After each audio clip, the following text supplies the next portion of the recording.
Oh, je suis pas content, il y a le gouvernement qui veut prolonger le pass. Oui, le gouvernement, ils veulent prolonger le pass sanitaire. Ce pass sanitaire ne saurait donc être prolongé au-delà de la date du 15 novembre, qui est la date consensuelle entre les députés et les sénateurs réunis en commission mixte paritaire. Le 15 novembre, ce n'est pas si loin, et si nous pouvons nous en passer avant, évidemment, nous le ferons. Ah, tu m'as encore mis la mauvaise enchère. Sérieux, t'abuses? C'est pas compliqué pourtant. La possibilité d'y recourir sera prolongée. Mais vous savez que les députés arrêtent de siéger le 28 février, donc ça veut dire que si vous le prolongez, c'est jusqu'à l'été 2022, après les C'est législatives. évidemment une dimension qu'on intègre. Ouais, bah y a pas que la dimension que vous intégrez. Bon, au moins t'as mis la bonne enchère, hein, c'est bien. Donc du coup, bah voilà, le gouvernement souhaite prolonger le pass sanitaire. Alors ils ont proposé décembre, après ils ont poussé à février, après ils ont poussé à juin, hein, et donc là, bon, a priori, il va falloir le pass sanitaire pour aller voter. Hein. Quoi? Ah non, pardon, autant pour moi. Non, il faudra pas le pass sanitaire. Ah, la Check News, ils ont dit non.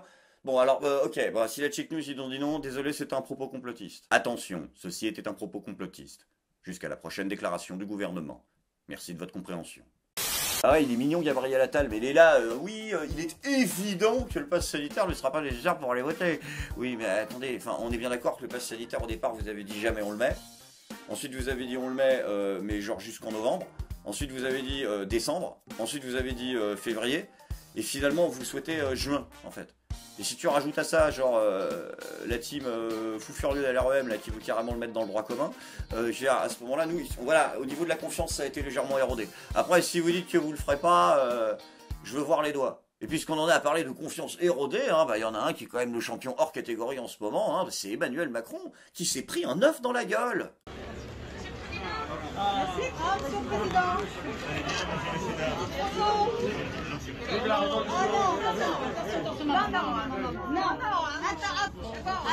Donc l'auteur de cet acte est un étudiant de 19 ans, inconnu des services de police, qui a été placé en hôpital psychiatrique. Hein. On ne juge pas, on ne sait pas.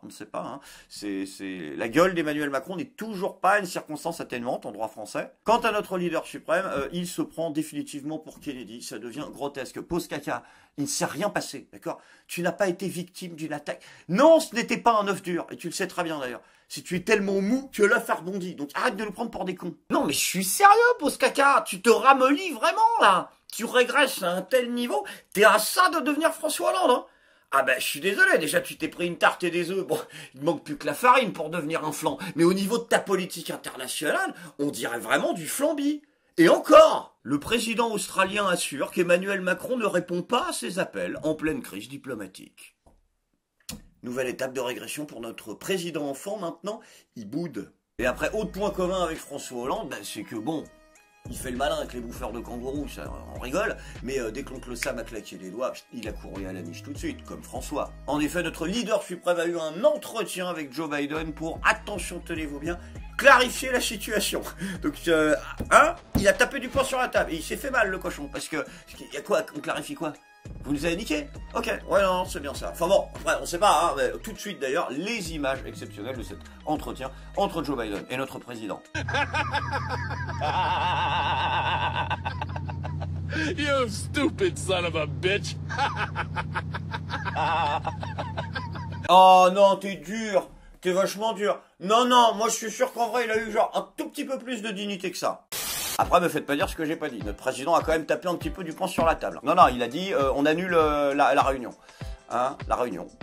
Si, parce qu'en fait, il y avait une réception de gens aux États-Unis il y a une bataille navale en fait. Non, pas en ce moment, mais il y a 50 ans, je crois, une bataille navale. Et du coup, c'était l'anniversaire de la. Non, l'anniversaire, pas un contron, un truc, enfin, on s'en bat les couilles quoi. Et donc du coup, nous, on devait venir. Et non. On n'y va pas, voilà. Donc là, quand même, hein. Donc ouais. Vous nous avez piqué 50 milliards, vous n'aurez pas de bouchée au camembert. Voilà. No camembouze. Bon après, bien évidemment, il y a quand même une différence entre Emmanuel Macron et François Hollande, hein, c'est que effectivement, Jupiter a une cote de popularité meilleure que celle de Mimolette. Mais alors là, je sais pas, je n'ai pas d'explication. En même temps, les instituts de sondage, c'est tes potes aussi, donc on va pas se mentir. Hein, c'est complotiste, ouais. Oh, ah oui, bah non, mais oui, je vous ai pas dit. Ça fait 15 jours que je suis complotiste. Voilà, donc faut pas s'étonner si de temps en temps ça tombe comme ça. Voilà, je fais mon coming out. Ouais, c'était il y a 15 jours. Ça a été le déclic en fait. C'était parce qu'en fait, je zappais, je suis tombé sur BFM TV. Et il y avait un sondage qui disait que 95% des Français sont favorables à une augmentation importante des impôts pour rembourser la dette acquise par l'État français pendant la crise du coronavirus. J'ai pas pu. Qu'est-ce que j'en sais que c'est fou? Que dalle! C'est pour ça que je suis complotiste. Mais ça, je peux pas. Parce que sinon, c'est camisole, bon bec, enfin, je veux dire, voilà, c'est mort. Bon, après, on va pas en vouloir trop non plus aux accoudoirs médiatiques du président d'arrondir un peu les stats en fin de quinquennat. C'est normal, il faut ce qu'il faut aussi, hein, parce que l'autre, dans le réel, les gens sont hostiles, hein. Donc c'est normal aussi de s'arranger un peu avec la réalité. Par contre, juste pause caca, il faut que tu sois au courant que ton équipe de bras cassés, là, qui te sert de ministre, eux, ils ont pas décidé de partir dans le mur du Titanic avec ta gueule. Hein. Non. Là, ils sont sérieusement en train de songer à leur reconversion professionnelle. Et vu que, bon, la moitié qui sont arrivés étaient des traîtres au départ, je te le dis, à la sortie, c'est totalement possible que ça soit pareil. Hein. Là, par exemple, Bruno Le Maire. Voilà. Bah, Bruno Le Maire, il est en reconversion professionnelle en ce moment. Ah, je peux vous le dire, il sera fromager. Après ouais, si ça lui a choisi fromager, c'est... Ah bah si, ça se voit. Ah, il ne fait même plus son travail, Bruno. Non. En ce moment, tu l'invites à l'Assemblée nationale pour parler d'économie, il te parle de Calandos. Moi, il se trouve que je préfère Comté au Gruyère. Pour un ministre des Finances, Comté, ça me paraît aller de soi. Et la différence entre le Comté et le Gruyère, c'est que dans le Comté, il n'y a pas de trou. Eh bien, je pense que dans notre PLF, il n'y a pas de trou. Il y a 2 objets qui sont mis à part, sur étagère, que nous étudierons plus tard pour les raisons sur lesquelles je ne reviens pas, mais je ne pense pas qu'il y ait de trou. Ça, c'est Julien Aubert, je suis sûr, qui a sorti cette remarque. Donc nous n'en ferons pas tout un fromage pour répéter la phrase de Julien Aubert. Jean-Yves Bricout, je crois qu'on a fait le tour d'à peu près tous les fromages de France. Je recommanderais pour terminer le Neuchâtel, car pour tous ceux qui ne le savent pas, il a une forme de cœur. Voilà, comme on rigole, Bruno, dis donc, on passe un super moment, il est content, l'autre il est là, il est fier comme s'il avait un martabal, enculé. Bruno, alors tu vas arrêter ça tout de suite, déjà, parce que nous on te paye en fait, donc tu vas faire ton travail jusqu'au bout, parce que, bon, histoire de filer la métaphore fromagère, je sais pas si t'es au courant, mais le mental des gens est au plus bas, hein, et puis quand on est juste de toute façon une serpillière tout juste bonne à relayer les caprices des dieux, on ferme sa gueule. Au bout d'un moment, faut être lucide les copains, on donne des leçons de laïcité à la planète entière, mais on vit quand même en Jupiter.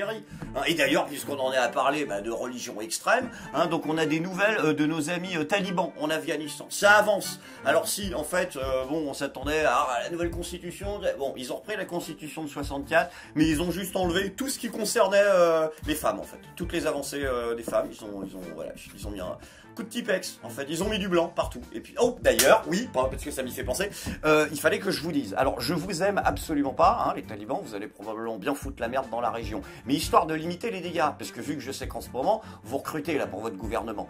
Si vous recevez un coup de fil d'un certain Valls Manuel, voilà, c'est pour ça, votre truc de Blancos, ça m'y a fait penser. Vous ne le prenez pas.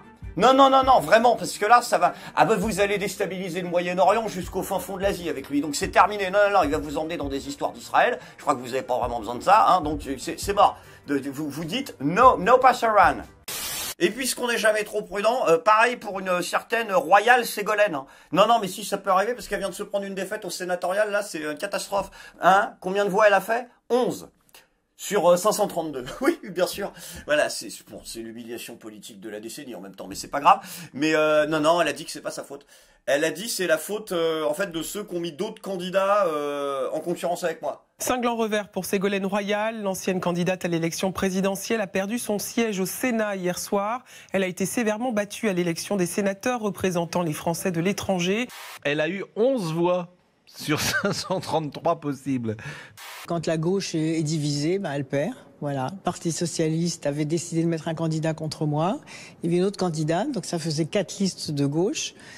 Voilà. C'est malheureux quand même, hein, d'être obligé d'en arriver à 40 années de vie politique pour enfin réaliser que ta seule chance de gagner l'élection, c'est d'être la seule candidate. Remarque, après je dis peut-être des conneries, hein, parce que là, avec son histoire d'affaires de financement dans les pôles, là, ah oui, c'est la seule femme politique française qui arrive à financer les pingouins, enfin bon, c'est autre chose. Mais du coup, alors, elle a été relaxée, d'accord, sans suite, très bien, c'est... Donc l'affaire des missions de Ségolène Royal a été classée sans suite, mais bon, les missions aussi de Ségolène Royal avaient été classées sans suite. Donc, en fait, Ségolène Royal est finalement classée sans suite, j'ai envie de te dire. C'est ça, c'est la seule femme politique française qui reboot en permanence. C'est malaisant de tristesse. Sans transition les amis, c'est maintenant le moment de la bonne nouvelle du jour. Vous le savez, la situation française est catastrophique en dépit des gesticulations fromagères de notre ministre de l'économie. Et de plus en plus de gens se retrouvent à perdre leur emploi. Et ils ne savent pas souvent comment faire pour être justement demandeurs d'emploi, comment vivre, comment exister, comment faire quelque chose. Et c'est pour cela que le gouvernement, tenez-vous bien, a décidé de former 1,4 million de demandeurs d'emploi, c'est quand même le secteur le plus actif de France. Ils vont en former 1,4 million. C'est génial. Hein, quoi? Bah si, il faut former 1,5 million de gens pour qu'ils apprennent à être chômeurs, puisque ça va leur arriver. C'est une super bonne initiative. De quoi? Ah, pour qu'ils soient... Mais non, mais moi j'avais cru que c'était pour former des vrais chômeurs. Ben, avec le gouvernement qu'on a, tu l'aurais pas vu toi le... Hein, ben voilà, on est bien d'accord. Donc du coup, bah peut-être vraie bonne nouvelle. Enfin non, puisqu'ils le font pas. Je suis pas content.